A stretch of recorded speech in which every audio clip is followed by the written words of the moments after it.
Hello everyone, I'm Carlos Silva from the Lubbock Avalanche-Journal, joined by David Collier from KMAC. Appreciate you, man. Red Raider Nation Sports. Going to talk a little bit of Texas Tech Buffalo men's basketball. I guess for you, what's going to be the first thing that kind of comes to your mind while everyone kind of joined us here? Of course, if you have any comments or questions, you can put them down here. We got the laptop next to us and we'll answer them for you for about the next 5 to 10 minutes. Carlos, I know we're going to preach what Coach Beard does here, but I mean, I think you got to get off to a fast start. I don't think you want Buffalo to stay in the ball game. With all the shooters they have. I think you want to put your foot on their throat, for lack of a better term, early on, because if they stay in this game early on and they believe that they can be, and they already believe that coming into it. I mean, we heard them talk yesterday. They certainly believe they belong in this game and have no doubts that they can win this game. You got to take that out of the equation as fast as you can. Well, not only that, but then they've got 5 seniors that have obviously been in the tournament. They obviously know what they're going to do. And not only that, but Nate Oates is a coach that knows what he's doing. He's been there for the last 4 years and taking them to the tournament, as I mentioned before, last year. Let's hear what Nate Oates had to say last night. The numbers say so. I always go to KenPom and try to pull all the analytics up. They were number 1 by their defensive efficiency, so they're supposed to be the best in the country. Then you know, I did that before I even looked at the film. Then get to the film and figure out why they're number 1. I mean, we take pride in our defense too. You know, we were a lot better this year than we were last year. I think that's a big difference in the amount of wins we got this year versus last year, even though we were really good last year. And we pride ourselves on taking charges. I think Texas Tech probably takes more than we do. We pride ourselves diving on the floor for loose balls. I see them doing all the same stuff. They've got better rim protection than we probably have, with some more athletic bigs inside, and they do it a little bit differently than we do it schematic-wise. But they're better. But shoot, I mean, our guys, we've got some seniors that really pride themselves in our defense too. So it's gonna be a good game between 2 tough, hard-nosed, hard-playing teams, in my opinion. And of course, Nate Oates obviously talking about the good defense that Texas Tech plays, but then they certainly have some swagger themselves, David. I guess for you, what really impresses you about Buffalo, other than, like I said, the 5 seniors they've got, but certainly a really good offense as well? Well, the way they, it's kind of like maybe a Northern Kentucky team on steroids. I guess the best way to put it. They pass the ball well. They're going to penetrate and kick it out to guys. I think the ball movement, and you mentioned the swagger. I think that's the thing that stuck out the most. You mentioned it, and Coach Oates kind of mentioned it there when we talked to C.J. Massenberg yesterday as well. He pointed out the fact that we have a top 30 defense as well, and Coach Oates mentioned it there. They take charges just like Texas Tech. Maybe not as good as Texas Tech defensively, but they'll certainly hold their own. And man, if they're going to take charges, you don't want to get in foul trouble, because you're not as deep as them, it looks like, at least numbers-wise. Now, of course, for everyone that remembers last year when Texas Tech did make that special run to the Elite 8, they did take on Florida in that second round. They were number 23 at the time. You've got a number 15 Buffalo squad. I would certainly say they're a much better 6 seed than you would normally see in the NCAA tournament because of those factors, like you said. Really good help defense, but I think the one thing that maybe we'll probably talk about a little bit is that contrasting style. They want to push the ball up as much as they can, get in transition. Texas Tech obviously wants to slow things down if you're on defense. Let's hear what Chris Beard had to say in terms of that. Again, I think this is 2 of the best defensive teams in the tournament playing in the second round. I think both of us rely on different parts of our defense, but it seems to me like ball pressure is important to both of us. We've watched a lot of tape last night and this morning. We understand it's not going to be easy just to come down and run our offense. They're going to try to take us out of things, but we're prepared for these moments. In the Big 12, we play a lot against some of the best defenses in college basketball and aggressiveness, and I think it's going to be a great second-round game. I'd much rather be watching this game as a fan than having to participate in it, because I think Buffalo is really, really good. But this is what this tournament is. Like with each game, it's going to get more difficult, and that's certainly the case with us.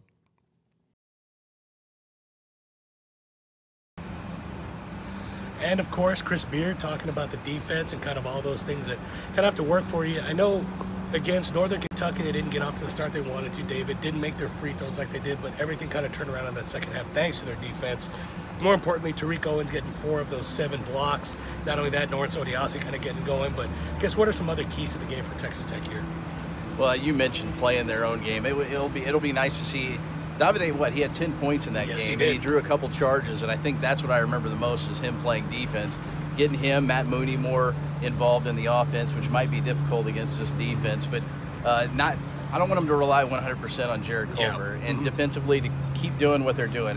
One of the stats I threw out there, this team averages 85 points a game. Texas Tech hasn't given up more than 80 points in a game this season. That was an overtime game against a hot shooting Oklahoma State team that hit 17 threes, I believe. So not only that, but 4 in the last minute. So perimeter defense is clearly going to be a key for them. But I just look at this team, Carlos, and I know they only have 3 losses, but the losses to Bowling Green, Northern Illinois, and to Marquette, where they got blown out by Marquette. I hate to do the whole comparing thing, but you compare the losses Texas Tech has to those losses, and it just seems like you played a lot more elite basketball teams, and I'm not downplaying what Buffalo does, but it just seems like their whole schedule looks like a lot of Texas Tech's non-conference schedule when you take out the Memphises as well as the Duke. And not only that, but then you look at the fact that they're on a 13-game winning streak going into this, one of the top in the country, after a couple teams lost last night as well. But I guess, like I said, if you have any questions or comments, we'll certainly listen to those. If not, we're going to call it a day. But for right now, before that, let's hear what Jared Culver had to say going into this game against Buffalo. For sure, we respect them and their talent, and they have a lot of great players. I mean, they have the ability to score and stuff like that, so we for sure respect what they can do. And I mean, we just go out and listen to our game plan that the coach give us and try to do that. And we're back. Jared Culver, of course, talking about the same talking points that we talked about, the defense for Texas Tech having to play very well against an offensive team against Buffalo. But I know we had some questions from David Faber. Wanted to know, how many minutes do you think Deshaun Corcoran is going to play? Certainly a guy that's been very good off the bench, very versatile guy, 6'6", 6'7", in that range that Chris Beard and his coaching staff like to get, a guy that's athletic, can rebound the ball, can also shoot the three. He's one of the top 2 three-point shooters. I know that's something people don't think about, but it's something that he's been able to do that. Left corner, right corner, he's certainly been able to do that. Yeah, I don't know. Numbers-wise, you're probably better with the actual numbers of minutes. I think the best part about having him out there is you can rely on him when he's out there. He's quiet. It's not like you mentioned. You don't even know that he's that productive on the offensive end. I think it goes with him and Brandon. They just got to make the most out of their minutes. Like, Brandon Francis only shot the ball 3 times off the bench, and he made 2 really big threes. So just be effective when you're out there, and I think you can expect that from Corcoran. Well, I think, and that's the other thing that people forget, is I know everyone looks at the numbers or the points scored. Chris Beard always talks about the best Brandon Francis, or the best version you're going to get out of him, is the guy that brings energy, the guy that plays good on defense, the guy that rebounds the ball, because when you rebound the ball on defense, you take away an extra possession from the opposing offense, or if on offense you get that extra rebound, you get obviously a second chance point, which is what Chris Beard has been talking about. And speaking of Chris Beard, let's hear what he had to say before we kind of close this one out. Chris Beard. Again, I think this is 2 of the best defensive teams in the tournament playing in the second round. I think both of us rely on different parts of our defense, but it seems to me like ball pressure is important to both of us. We've watched a lot of tape last night and this morning. We understand it's not going to be easy just to come down and run our offense. They're going to try to take us out of things, but we're prepared for these moments. In the Big 12, we play a lot against some of the best defenses in college basketball and aggressiveness, and but I think it's going to be a great second-round game. I'd much rather be watching this game as a fan than having to participate in it, because I think Buffalo is really, really good. But this is what this tournament is. Like with each game, it's going to get more difficult, and that's certainly the case with us.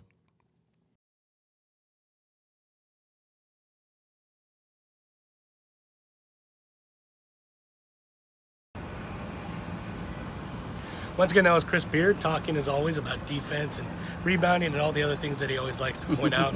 I guess for you, David, one last thing before we kind of let everyone go. We appreciate y'all watching. Again, you can rewatch this on Facebook.com on the AJ Red Raiders page. This is David Collier from KMAC. He's the Sports Nation sports director. You can follow him, or I can't remember what your Twitter handle is. Collier on TV. There you go. Yeah. Well, it's very simple. Yeah, very nice and to the point. Very simple. And you can also watch him on TV as well in Lubbock as well. They've been doing some good stuff over the week. But in terms of what you want to see from Texas Tech, what are some keys for you? Well, I mentioned it a moment ago. Just to recap, you get off to a fast start. You want Buffalo to have some form of doubt, and when you're playing a team that's won 13 straight, you don't want them to keep rolling right along. Yeah. play great defense early on. That's as simply stated, Carlos. Yes. You just got to get off to a good start. I would say that's a solid answer for you, but solid answer.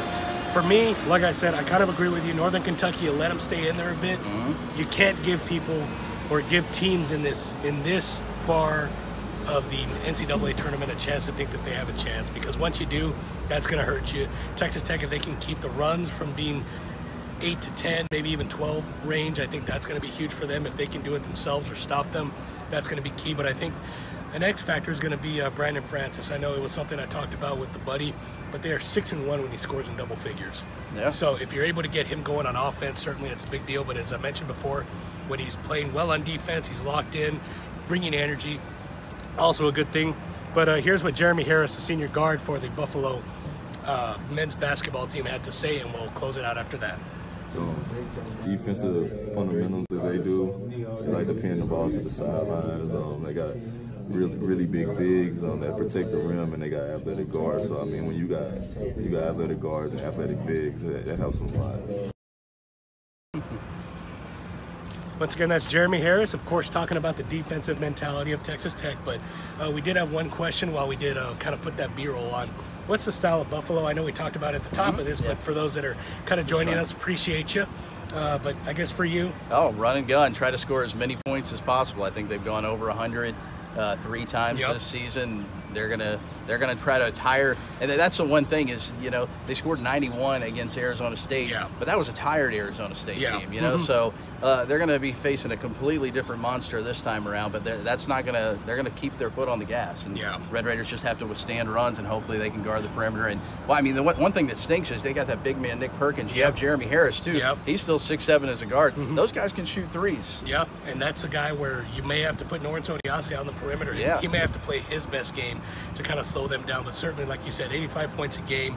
Want to slow them down. That's going to be huge for Texas Tech. But once again, appreciate the time, David. Thanks for having me. Appreciate y'all watching. Once again, another edition of the Texas Tech pregame chat brought to you by the Lubbock Avalanche-Journal. I'm Carlos Silva, the sports editor for the newspaper. David Collier from KMAC, Sports Nation sports director. You can follow him on Twitter. You can follow me on Twitter, and you can find all that stuff as well. And LubbockOnline.com for all our recaps. Appreciate y'all watching.